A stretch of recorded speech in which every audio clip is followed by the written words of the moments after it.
Hello, this is Small Towns, Ghost Stories and Legends, Episode 1. Hope you enjoy.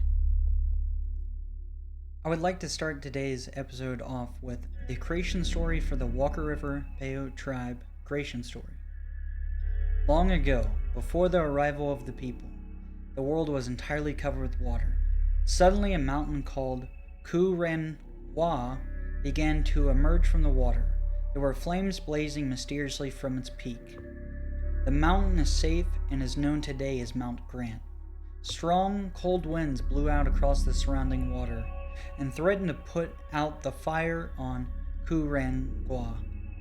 Luckily, the Shaken flew to the rescue. She settled over the fire and fanned the water away from the flames with her wings. But she nestled so close to the fire that her feathers were singed by the fire. And today the feathers on the breast of the sage hen are still black from being scorched by the fire on Kurengwa. She fanned the water back from the fire until the mountain Kurengwa had lifted itself high above the reach of the great body of water that was left, known today as Trout Lake, or Walker Lake as it's called today. So our first story is about the Jesus at Walker Lake.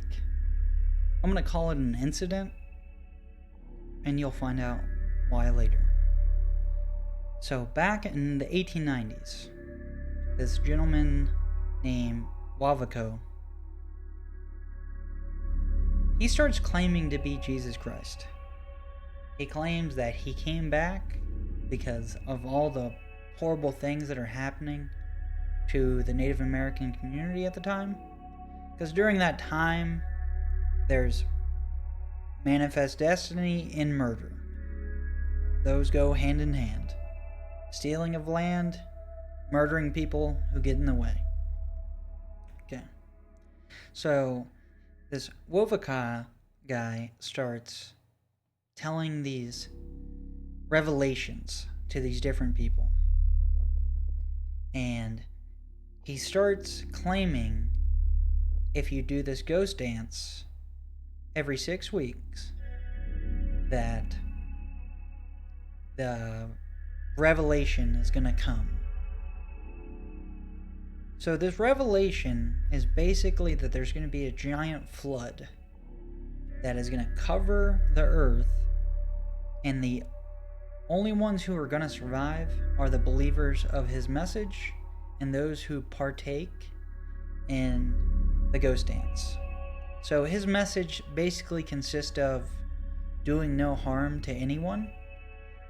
He specifically says for the Native Americans to not harm the white men and to keep working for them like nothing happened, and absolutely do not tell them that Jesus Christ is back. Keep it a secret. So he starts holding these secret meetings, I imagine, and he tells all of his friends in these meetings, go spread my message. We're going to have this crazy meetup in 3 months' time. So the thing that I find very extraordinary about this, I don't know if you can travel that far in 3 months to one location and back, but he gets this message out to all of these tribes on the West Coast. And it's not a small turnout. It is a huge turnout.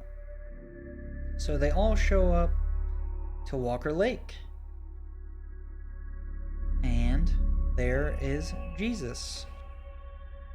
I'm air quoting if you're listening on audio. So, let's get into a first-hand account. There was this gentleman named Porcupine, and he claims that while he was there, it was dark out, but there was a giant fire. And this fire was shining light directly on one man. And he knew instantly, this is Jesus Christ. This is the man, there's no doubt about it. From his account, he says he was dressed in a white coat with stripes. The rest of his dress was a white man's, except that he had a pair of moccasins. He also says Jesus is not a white man. He looks a lot like a Native American. That's a direct quote from Porcupine.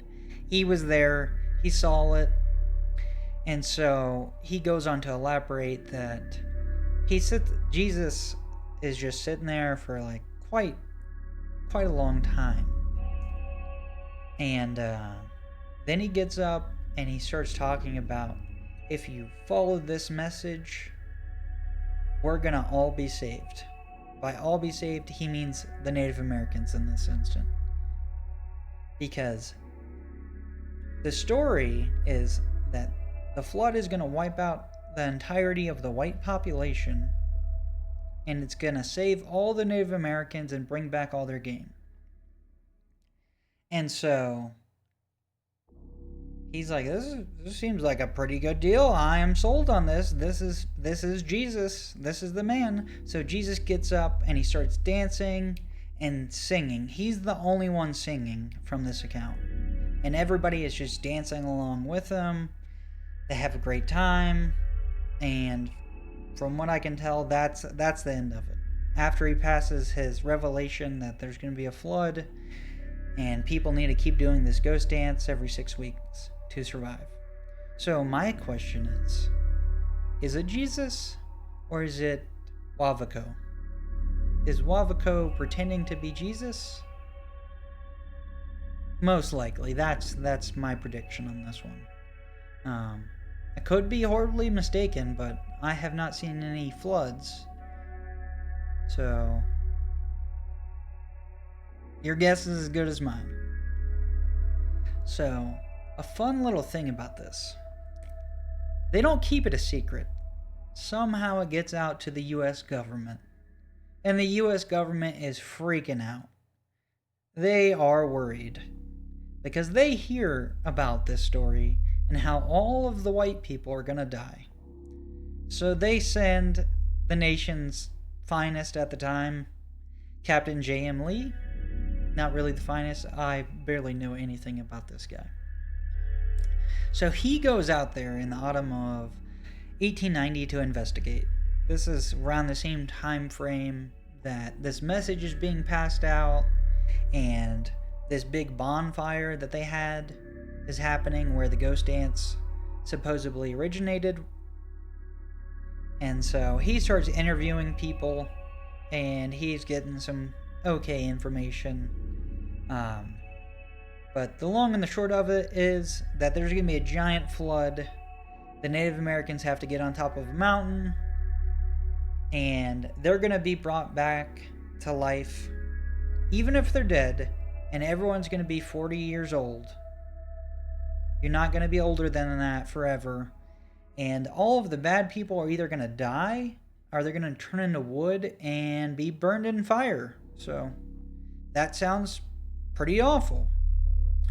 But what I was reading is that Captain J.M. Lee, he has a sneaking suspicion that the Mormon Church is behind this whole thing.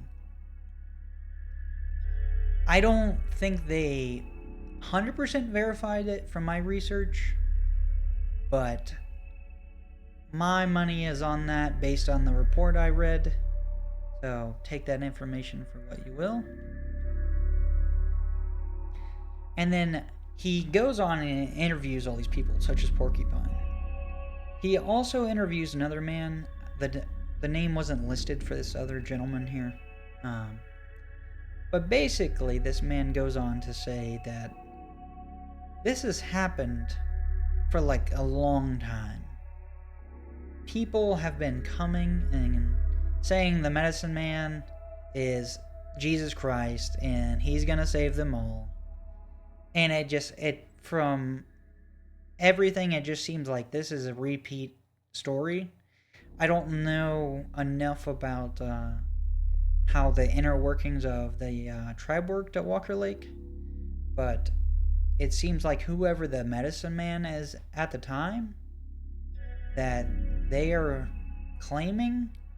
Actually, I redact that. I take that back. The only one I can verify is Wavico.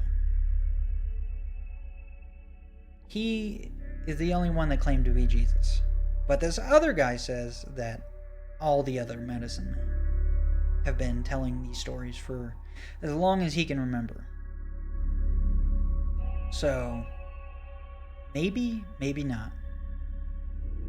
But that is the story of the Walker Lake Jesus incident. Hope you enjoyed. For our second story today, we're going to talk about Cecil, the Walker Lake monster, aka the Loch Ness of Walker Lake. Seems like these stories have a lot of similarities, other than the fact that Cecil started being reported as early as the 1800s. So when the settlers first came out here, the Paiute tribe started telling these settlers, there's a giant lake monster eating people in this lake. You better not fish there. I don't know for a fact whether they told him this as a way to keep their trout. Seems like a pretty good idea. I'd probably do the same. But allegedly there's a story from the tribe that a young man was making fun of these stories, and he was out at the lake with one of his friends. Well, the monster did not take a liking to him being made fun of, and so he decided to eat him. And his friend ran for help, but by the time he came back, there was only a few parts left of the kid there. So they told this story to scare settlers, and it's evolved into a monster mash. So the reports that I've read go all the way back from 1800s all the way, it seems like, to 1915. A lot of random monster death killing action. But one of the things that really blew it up was there was a letter to the editor of Esmeralda Union out of Aurora, and they publicized that one of their friends was eaten by this sea monster. Straight up murder him, not having a good time. So then about 50 years passed by, and in 1915 there's a giant tsunami on the lake. And people are freaking out. They're like, that monster is at it again. He's gonna kill us. I'm pretty sure it was probably an earthquake. I hate to really take the fun out of this story, but we're right on a fault line. There's earthquakes around Hawthorne, Nevada all the time. So that is my best educated guess on the Cecil river monster. Lake monster. Thanks for listening to our first episode. If you enjoyed, like and subscribe. More coming next week. Have a great day.